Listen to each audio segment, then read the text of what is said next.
legality and constitutionality in Parliament. We recently heard from Mr. Alfred or Mr. Dexter from the CIP office. About, and we heard that 259 passports have been sold, allocated, whatever you want to call it. I don't recall seeing any list of names presented in Parliament. I know that I was not at the last sitting. That may have happened without my knowledge. Can you speak to, I guess, what I'm trying to get at with my questions about the Deputy Speaker, with my questions about CIP, is that there are obvious and blatant contraventions of legislation. Now, how do you think, as leader of the opposition, you and we as citizens can address these issues, given that the Prime Minister does not seem to be interested in adhering to legislation as currently written? And that's a very good question. I want to answer it in a broader context. I want to advise civil servants, advise them that they are technocrats and do not allow themselves to be used by politicians on either side. Technocrats must remain technocrats. It was not in Mr. Nestor's remit to say how many citizens that were given, how many people were given passports, if the document had not been laid in the House. The law states that it must be laid in the House every 3 months. It's clear. It was not done. So if Mr. Nestor would have spoken to me, if he's allowed to, I would say to him, advise the Prime Minister to follow the law and put in the Parliament the names, addresses, I think telephone numbers of the people who are granted citizenships. And it was not in his remit to do what the law says the Prime Minister must do in the Parliament. And that's a question that's an advice I'm giving in good faith to civil servants. Do not allow politicians do not sing for politicians. Let politicians do your job as a technical person, report on the technical facts, and allow politicians to deal with the politics of the matter. Because civil servants are not being paid by politicians. They are being paid by the government of the country that gets its revenue from the taxpayers of this country. And this is very important. And I want to say, finally, that the questions that you were asking have to do with basically the legislation.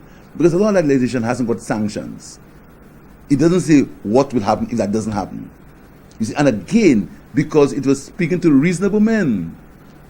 And that's very important. It speaks to reasonable men and it speaks to convention. And even look at larger countries. When people get involved in things, they resign, even though they haven't broken the law. I mean, a guy in the House of Lords, he resigned because he was late and his matter did not come. He resigned. He left.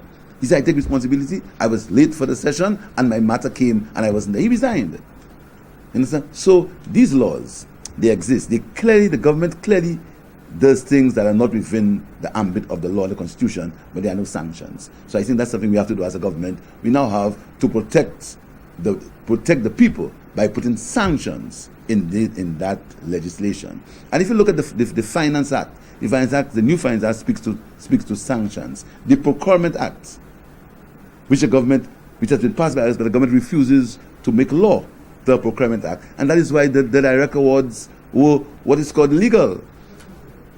And these are the questions. That's the question. It's legal. It says that the government can give direct awards. And many people were annoyed at me because they said, but I know the law, I know the constitution, I've been around for a long time. What I knew, and I made a point, it was amoral, but it wasn't illegal.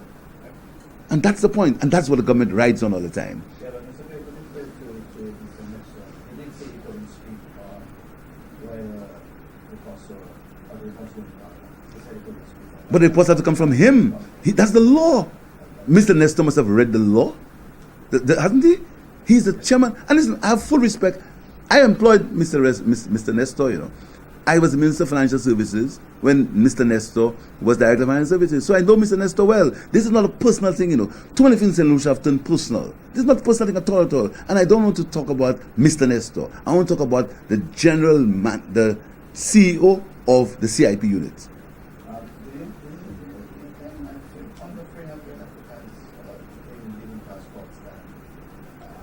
Kind of backward in this thing, you're not moving fast enough to gather enough money out of this initiative. But you see, when the government dropped the price to $100,000, the government presupposed that would be a slush fund.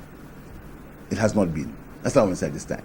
And that's why we maintain, if that remain as pristine as it intended to be, 500 applicants with high net worth, $300,000 US basic, we think the government would have, the program would have been more, for want of a better word, more profitable. Thank you very much.